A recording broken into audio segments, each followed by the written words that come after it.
Hello everyone, hope you guys are doing well. Today we'll be discussing what the FIRE movement is and what it's all about. Hope you guys are excited, and let's turn our attention to today's presentation.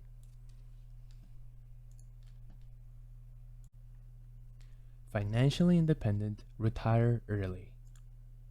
Here the table of contents for today. We're going to be discussing what the FIRE movement is, the origin of FIRE, different types of FIRE, formulas that's used in the FIRE movement, and we're going to be doing a conclusion. So, before we get started, I picked out a couple of questions to ask ourselves and ponder about from the book Your Money or Your Life.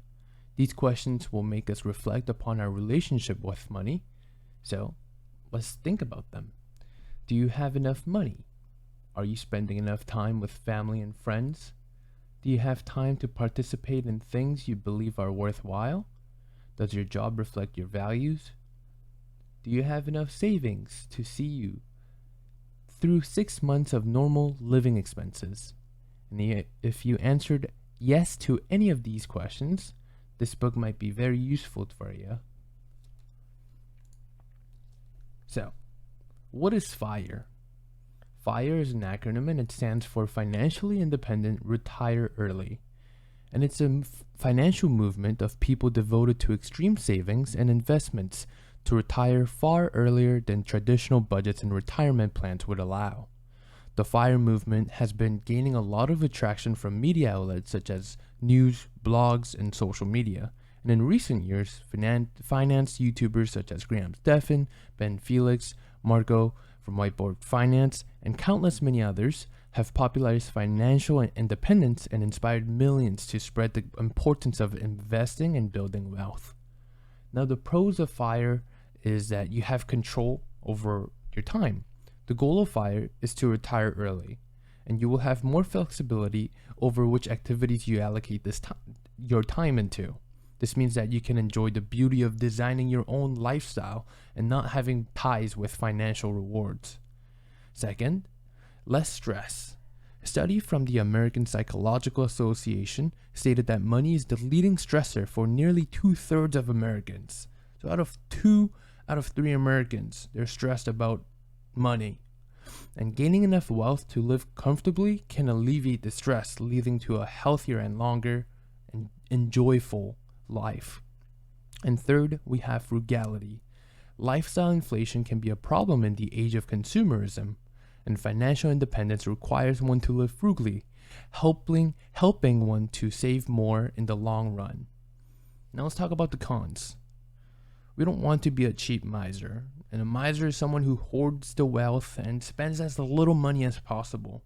Think about Ebenezer Scrooge in The Christmas Carol. You don't want to be this person, and we have to make sure we draw the line between frugality and stinginess. Frugality is based upon avoiding wastefulness, whereas stinginess carries the idea of being ungenerous. Second, we have unpredictability of the future. Life throws all sorts of curveballs at us, and it requires us to change quickly. For instance, a life-threatening illness or an unexpected child can create devastation to your financial plans. In addition, if you already have a tight budget, FIRE might not be the best suit for you. But it's okay because we could derive answers from the FIRE movement. And third, costs can go up in retirement. Inflation, healthcare, investment volatility, and other factors can drive up your costs, leaving you short on savings. And number 4, boring. Few find struggle filling their free time, and work provides meaning for many people. And without a reason for retirement, years without work could really feel unsatisfying. It's essential to identify why you want financial independence before embarking on this journey. Now let's talk about the origin of FIRE. The FIRE movement originated from writer Vicki Robin and financial and analyst Joe Dominguez. The pair wrote Your Money or Your Life in 1992, and these two advocated to think about money as an exchange of your life energy. By viewing the cost of any purchase not in terms of money, but in terms of hours spent working, we can be more conscious about the things we buy and prioritize what truly brings us fulfillment. The FIRE movement took and went mainstream in the early 2010s through podcasts and bloggers such as Mr. Money Mustache. And the goal of your money or your life is to live intently by evaluating every expense in terms of the number of hours it took to pay for it. Upon the quote, "Enough is enough," Vicky and Joe describes how society teaches us that more is better, but in reality, it only brings us more clutter and noise. And the 4 components of enough can be described through accountability, yardstick, purpose, and responsibility. So let's talk about them. Accountability. We have to understand how much money is flowing in and out of our life. This would be tracking your income and expenses. Second, we use a yardstick, finding an internal yardstick of fulfillment that reflects your values, not social pressures and expectations. Third, purpose. Our purpose in life should involve contribution rather than acquisition, as humans have unlimited desires. And fourth, responsibilities. As humans, we have to extend our love and care in the world. Robbins states that the difference between prosperity and poverty lies in our degree of gratitude. And this really emphasizes that our perspective matters. This is the fulfillment curve and reflects upon the saying, "Enough is enough."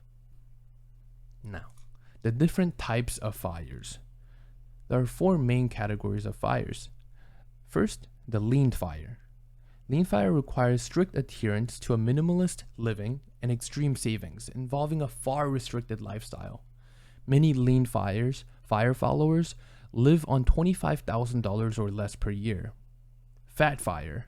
This is for individuals with a traditional lifestyle who saves more than an average worker but does not want to reduce their current standard of living. It requires a high salary and an aggressive investment strategy for this plan to work. Next, we have the barista FIRE. These are people who quit their 9-to-5 jobs but use part-time work and savings to live a minimalist lifestyle. Barista adherents have alternative sources of income to cover their expenses and allow their retirement savings to grow. Last but not least, we have the Coast FIRE. The Coast FIRE is very similar to the barista FIRE, except folks here have enough to fund their current expenses and traditional retirement but chooses not to touch it. Now let's talk about the formulas that the FIRE movement people use. We have the 4% and 25x rule and the 50-30-20 budget rule. But the 50-30-20 budget rule, it involves a little bit of tweaking because people inside the FIRE movement, they usually allocate around 50 to 75% of their income to savings and investment. The 20 here represents the savings, but in the FIRE movement's case, depending on which type you are, you would be changing this number, the 20 into up to 50 to 75 to maybe even more. 4% rule was created by financial planner William Benjamin in 1994. The 4% rule proposes the total amount a retiree should withdraw from their retirement savings each year. The purpose of the 4% rule is to create a steady income stream while keeping a sufficient overall balance for future years. The withdrawals will consist primarily of interest and dividends on savings. If that didn't make sense, just remember that 4% rule, it dictates how much you can withdraw. So, for example, let's say I have $100,000, okay? And the 4% rule, what do you think the 4% rule states upon the $100,000? Feel free to pause. Okay. I'm assuming that you have the number. So 100,000 times 0.04, which is 4% represented in a decimal form, it gives us $4,000, right? So the $4,000 represents how much we could be withdrawing every single year. Do you get it? I hope you do. And if not, we have another example. Using the 4% rule, we can calculate how much money we can withdraw along with how much money we need. And how much money we need is also called the FIRE number, and this can be found through the 25x rule. The 4% rule and 25x rule, they're correlated. And to calculate how much money we need to retire, this is the formula we use. Annual expenses times 25. And this gives us how much money we need for retirement. So let's say I was spending $40,000 per year on living. In California, it's around $46,600.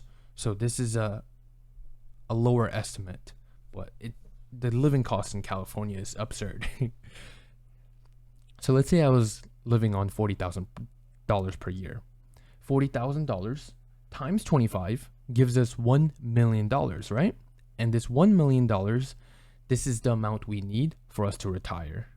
And from the 4% rule, we can determine how much I can withdraw from $1 million once I retire. And the 4% is calculated from 100 over the multiple of expenses, which is 25, which gives us 4, the desired withdrawal rate. And for those looking to be in retirement for more than 35 years, you can consider a withdrawal rate of 3%. So we do 100 divided by 33, which gives us 3%. And since our multiple of expenses 33, we do 40,000 times 33, which gives us $1.32 million. And that's the amount we need for us to retire and live off for more than 35 years. The benefit of using the 4% and 25x rule is that it takes inflation into consideration. And it also gives us a predictable estimate of our income and protects us from running short of funds. However, we also need to look at the problems of the 4% rule. First, it doesn't respond to market conditions. Morningstar reported a paper arguing that retirees cannot withdraw 4% of portfolios and expect to last 30 years due to the stark difference in interest rate. Interest rates have been lower than historical averages, meaning that mathematical assumptions based on historical figures will be wrong. And they also reported that portfolios heavily invested into bonds produce low returns, meaning that the account will run out of funds sooner. Another issue with the 4% rule is that it's not really dynamic and it doesn't respond to your lifestyle changes. So if your cost increases, such as your insurance cost or housing cost, it rises, the 4% rule, it doesn't account for that. So to combat this, the 4% rule should be really taken with caution and a general guide. And to combat uncertainty, it's essential to make sure that your investment vehicles are producing consistent profits and also outpacing inflation. If you're heavily invested into bonds, it might be worth to consider reallocating some of that funds into a more aggressive asset such as mutual funds or ETFs. And now, let's talk about the 50-30-20 budgeting rule.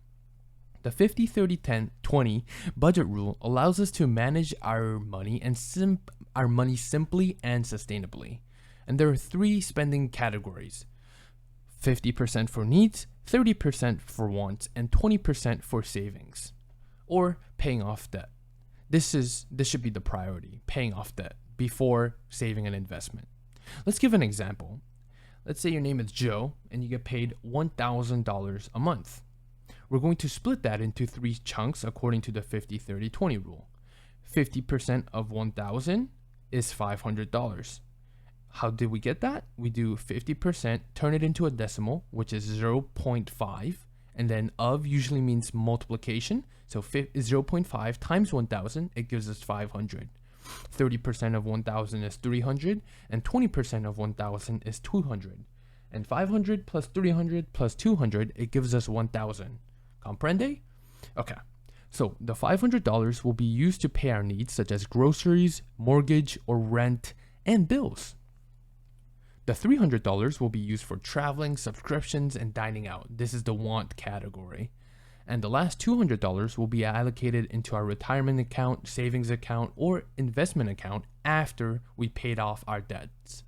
That should be your number 1 priority. Now, on to the conclusion. The FIRE movement is not for everyone, as we are all in different stages in life and have different desires. However, I believe that everybody can learn from the FIRE movement despite having different ambitions. First, saving and investing pays off. Retiring early is a privilege, as you need substantial and consistent income to support your lifestyle. having the ability to put money into work, it provides you more opportunities. Second, financial independence isn't a linear path, but it grants you the flexibility of having more options. This is really important because it grants you control to design the lifestyle you want and whether you are working or not.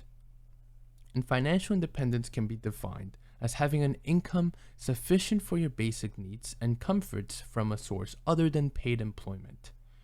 For me, I like the intention of the FIRE movement, which is to empower individuals to take charge of their path. Financial independence provides freedom from a psychological level, as you're free from guilt, resentment, envy, frustration, despair, and other negative emotions that you have felt about money issues.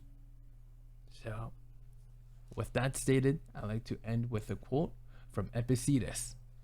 Wealth consists not in having great possessions, but in having few wants. Alright, and before I let you guys go, I forgot to share this Google spreadsheet that I created. I'll be leaving this down in the link in the description, so make sure you guys click on File, make a copy, and make it to serve you. But here is the 4% rule, and if you click on the right side, it should be highlighted, hopefully in yellow, and this is the 50-30-20 budgeting rule.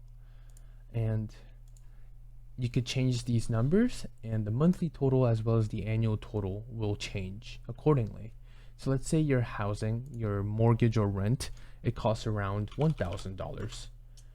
Then your monthly total will increase to $2,500, or in this case, it decreased. The food, let's say it's $800, and let's say healthcare, it costs around $100. Transportation, $1,650, and so on. So our monthly total, this is how much every single month we'll be paying for our expenses. And this is the annual total, which is monthly total times 12. Annual means 12, a year. And this is the retirement fund. This is the amount of money we need for us to retire. And how is this calculated? This is calculated by the annual total times 25. Remember the 25x rule? This is where it comes in. And then the monthly draw at 4%, this is the retirement fund times 0.04, the 4% rule, and it's divided by 12 because we're looking at the monthly. And if we click on the 50-30-20 rule, this is the different categories, the needs, the wants, and the savings, right? So again, you guys can put your expenses over here and allocate it, make sure it equals the monthly income.